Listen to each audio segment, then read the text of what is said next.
Smart Business. Ada yang mengatakan smart listeners, perusahaan dibangun oleh generasi pertama, generasi kedua melanjutkan, generasi ketiga yang meruntuhkan. Bener nggak ya? Tasya Rustama temani Anda di kesempatan kali ini. Kita bahas topik ini, kutukan generasi ketiga, melihat bagaimana buku How to Beat the Third Generation Curse by Bapak Hadi Cahyadi. Halo Pak Hadi. Halo Mbak Tasya. Beliau adalah salah satu founder dari Helios Capital dan juga seorang dosen ekonomi Universitas Tarumanegara. Pak Hadi, berangkat dari buku Bapak begitu ya, yang berjudulnya ini. Kalau fakta yang terjadi di lapangan tuh seperti apa sih? Emang iya benar generasi pertama membangun, generasi dua melanjutkan, generasi tiga nih yang runtuhin. Cepet banget gitu kan. Susahnya ini statistik, Mbak. Oh. Kalau statistik itu berarti kan realistik. Jadi betul untuk masuk ke generasi 1 bisa lewatin generasi 2 hanya 30% ternyata.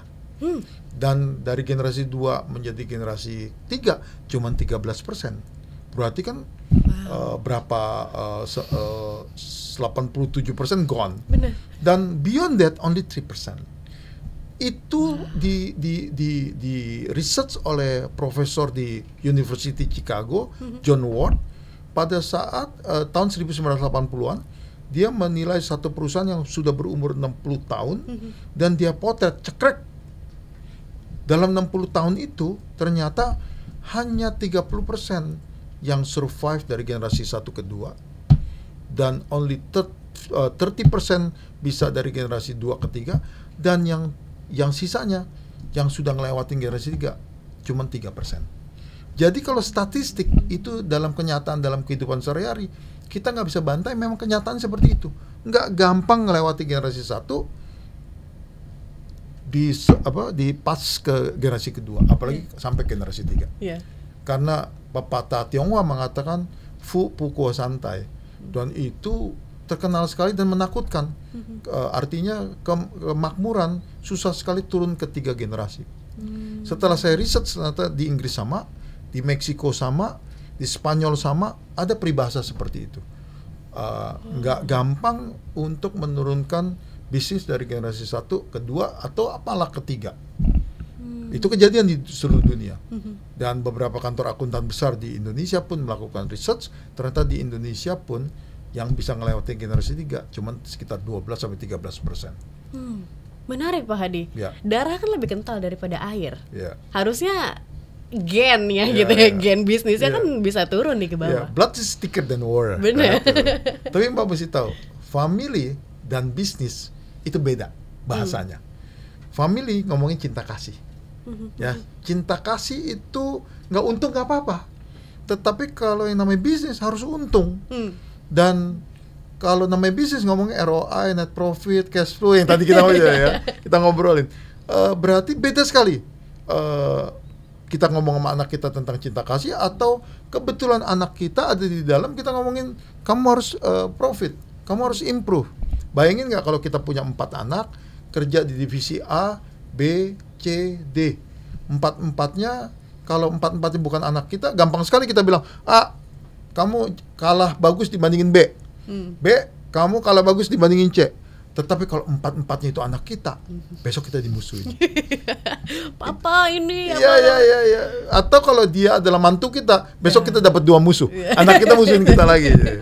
Jadi nggak gampang yang namanya family, business. Ada family sendiri, kulturnya, nilai-nilainya. Ada bisnis sendiri yang nilai-nilainya sangat cinta kasih. Secara profesional dalam tanda kutip Pak Hadi, bisakah ini dipisahkan begitu? Ada nggak pebisnis yang akhirnya bilang, oh deh, nggak usah deh keluarga ikut-ikutan deh bisnis, biar saya aja. Pada saat saya belajar tentang family business, saya belajar bahwa governance penting sekali. Jadi ada 3, setelah kita bikin family business yang sukses, mestinya ada yang disebut kamar pertama adalah kamarnya owner. Owner itu cuma berkepentingan dividen. Ada kamar kedua adalah wakilnya owner. Wakilnya owner itu, dari owner itu cari yang paling pinter. Cari yang paling pinter menjadi wakil dia, jadi komisaris. Nah, kamar ketiga adalah profesional, eksekutif. Kalau memang ada anaknya yang pinter, silakan kerja di sana. atau anaknya yang passion, tapi tidak harus kerja di sana. Yang penting sebenarnya kamar pertama dapat dividen, ya. Jadi kalau governance yang benar adalah family business yang benar adalah mikirin tentang kamar pertama dia sebagai owner, di mana mikirin cuma dividen. Kamar kedua adalah pengawas, yaitu komisaris. Kamar ketiga adalah eksekutif yang menjalankan perusahaan. Ini adalah research dari Harvard Business Review. Jadi kalau ke toko buku cari aja HBR punya Harvard Business Review yang tentang family business. Di dalam itu banyak sekali tentang governance ini. Dan bagus sekali. Saya sendiri masih belajar, Mbak, soal ini gitu. Oke. Iya. Apa yang biasanya membuat ini menjadi persoalan begitu ya, Pak Hadi? Selain karena mungkin nggak nyampe nih ruhnya founder di generasi pertama sampai ketiga. Oke. Daya juang founder nggak ada yang bisa ngalahin. Daya juang founder, kewirausahaan founder, mereka ini adalah orang-orang yang memang ngelewatin zamannya, ngelewatin 2 perang, ngelewatin 4 krisis, dan terbukti mereka bisa survive.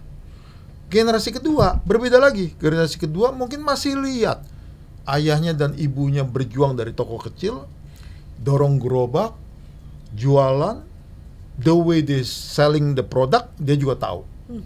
Generasi ketiga sudah lahir sebagai anak orang kaya, cucu orang kaya. Beda lagi loh, beda sekali. Sehingga ada problem yang namanya adalah daya juang. Nah, tadi kita daya juang. Kemudian dari 2 suami istri punya anak 4, masing-masing 4 punya anak lagi 4. 16 tambah 4, 8. Bayangin nggak, 24 tambah 26 anggota keluarga. Masing-masing punya pikiran sendiri. Nah, mulailah terjadi konflik. Kalau kita lagi bicara ngobrol banyak dengan pengusaha, konflik itu timbul dari mana? Ternyata katanya dari setan bantal. Ya, setan bantal itu ternyata bahasa Inggrisnya pillow talk, gitu kan? Pillow talk, abang lu kok kayaknya lebih banyak uang daripada kita, padahal kerjanya lebih sedikit. Mulai tergesek-gesek kan, mulai terjadi konflik. Jadi problem keluarga kenapa terjadi third generation curse atau kutukan generasi ketiga, nggak bisa ngelewati generasi 1 ke generasi 2 ke 3, itu karena 1, daya juang, kedua adalah konflik. Sehingga kita harus beresin itu kalau kita mau bertahan sebagai family yang memiliki bisnis, family business. Gitu. Baik, berarti orang luar nih ibaratnya kalau mau masuk ke dalam family business yang mungkin sudah berjalan begitu, apalagi sudah 3 generasi, otomatis ini kan bisa dikatakan lumayan besar begitu ya, sudah besar bahkan ya Pak Hadi. Harus di grooming dulu kah atau seperti apa Pak Hadi? Nah, dalam research kami ada 4 macam founder. Pertama itu founder. Founder adalah biasanya yang mengerjakan, yang menjalankan semuanya. Sampai hari ini banyak sekali perusahaan besar yang foundernya masih mengerjakan segala macam.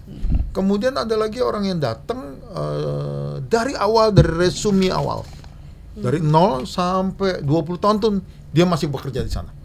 Atau dia adalah pernah kerja di tempat lain tapi kurang dari 3 tempat. Jadi 1 tempat dari kantor akuntan pindah ke dalam. Yang terakhir adalah orang yang pindah kemudian masuk ke family business. Oke. 4-empatnya masing-masing punya karakter. Nah, kelebihannya pun masing-masing punya. Yang udah pindah-pindah dari mana-mana, dia punya pengalaman yang banyak. Tapi daya cintanya mungkin beda sama founder ya. Atau yang dari resume datang sampai hari ini belum pindah-pindah, misalnya gitu ya. Nah, mereka rata-rata masuk ke family business, mereka tahu keputusan akhir selalu di tangan family. Okay. Dan family walaupun mereka posisinya belum tentu adalah sebagai CEO, mereka punya sesuatu yang memang darah biru ngomongnya. Nah, si darah biru ini mesti tahu diri. Nah, kalau perusahaan yang bagus, si darah biru pas masuk ke perusahaan mesti dari 0 dulu. Ya kan? Atau dia udah magang dulu di tempat lain. Nah, magang dulu 2-3 tahun, 4 tahun, setelah belajar, mereka si darah biru boleh masuk. Kalau mau masuk pun masuk ke jenjang yang awal gitu. Kalau mereka pintar sekali dan bisa diambil jadi direksi ya syukur alhamdulillah gitu ya. Tapi si darah biru ini mestinya punya si orang tua mesti tahu bahwa anak-anaknya yang berdarah biru masuknya itu harus dalam proses yang sesuai dengan prosedur yang baik, sehingga juga belajar. Menarik ini. Iya. Berarti nggak melewati jalan tol begitu kan? Nggak ada jalan pintas. Ya. Karena untuk mencapai di posisi itu, untuk bisa menjaga keutuhan dari bisnis keluarga ya memang harus dimulai dari tahap awal begitu ya. Indonesia ini agak aneh karena 70% dari CEO dari 50 konglomerat terbesar di Indonesia, dari 123 TBK yang saya tilik, 70% itu CEO-nya sudah non-family. Hebat sekali sebetulnya, hebat sekali. Jadi Indonesia itu agak sedikit outliers dibandingin Southeast Asia yang lain, di mana kalau di Southeast Asia rata-rata 50%-an masih dimiliki dijalankan oleh family members. Tapi di Indonesia CEO itu sudah lumayan bagus, yaitu sekitar 70% sudah non-family. So meaning Indonesia sebenarnya lebih advance mempercayakan non-family members untuk menjadi CEO atau menjadi pekerja. Saya lihat perusahaan-perusahaan yang besar di Indonesia mulai understand bahwa mereka tidak harus terlalu cawe-cawe, mereka dalam posisi komisaris atau mereka dalam posisi pemegang saham aja. Tetapi kalau ada member dari family yang pinter-pinter, mereka perkenankan untuk join perusahaan. Ya. Berarti di Indonesia ini lebih wise begitu ya, foundernya? Ya, founder lebih wise atau ada hal lain yang mesti di research lagi. Oh gitu. Oke.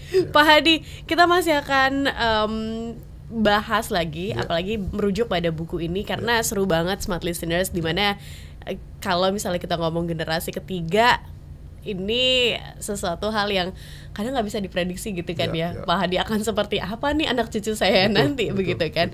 Jadi kalau dari kata Anda mau bukunya, mau baca di dalamnya, pastikan Anda beli bukunya di mana Pak Hadi? Di Gramedia dong. Di Gramedia, karena Anda bisa mendapatkan buku ini di harga Rp179.000 dan bisa dapat pemahaman gimana sih caranya untuk memangkas kutukan ini begitu ya Pak Hadi. Akan dijelaskankah langkah-langkahnya segala macam di buku ini? Ya, di sana ada disebut 7 step. Di mana step pertama ternyata yang paling penting kalau kita mau jadi besar adalah family konstitusi. Lucu kan? Konstitusi family itu penting sekali. Ternyata kita harus mengatur hak dan kewajiban dari family members. Karena biasanya yang darah biru kan kadang-kadang maunya punya hak tapi nggak mau punya kewajiban. Nah, di dalam family konstitusi kita batasi dan kita atur apa hak dan kewajibannya. Suksesi seperti apa pun sudah kita atur bersama di family konstitusi. Kemudian mission tadi yang kita sebutin awal-awal, mission dan vision dari bisnis disebutkan, dan mission dan vision dari family business pun kita sebutkan. Dan kita masukkan juga value dari family business. Nah, di situ komplit semua sampai kita biasanya kalau ngebantu teman-teman bikin family konstitusi sampai kita cerita apakah mereka harus prenup. Misalnya perkawinan harus tanda tangan perjanjian nikah gitu ya, perjanjian nikah. Jangan kayak Jeff Bezos gitu ya, langsung bagi 50-50 gitu. Nah, sekarang lebih pintar kayaknya Mas Sanchez gitu. Jadi semua diatur sampai tentang memakai media pun kita atur untuk mereka tidak show off terlalu banyak di Instagram. Dalam perjanjian family business pun kadang-kadang ditandatangani itu adalah caranya berinteraksi dengan sosial pun kita masukkan dalam family konstitusi. Wow, menarik ya. Nih, Smart Listeners, berarti siap-siap kalau bisnis Anda sudah besar begitu ya, Pak Hadi. Udah mau saya turunkan nih ke generasi kedua, ke generasi ketiga. Karena keluarga yang dijalankan oleh business owner nih kadang-kadang bukan lagi sesimpel keluarga biasa begitu ya kan. Complicated. Jadi sama kayak cebol yang kita nonton di Netflix. Kita nonton di drama Korea kan ada cebol kan. Ini memang harus disusun sedemikian rupa. Mau nggak mau harus dilalui. Jadi silakan Anda lihat bukunya, baca bukunya, beli dulu tentu saja ya di toko buku Gramedia. Pak Hadi, kita tutup episode ini. Terima kasih banyak. Terima kasih sudah berbagi. kita nantikan topik-topik lain ya. Terima kasih. Kami pamit ya Smart Listeners. Saya Tasya Rustama. Saya Hadi Cahyadi. Kami pamit. Sampai Terima jumpa. kasih. Smart Business. Lead you better.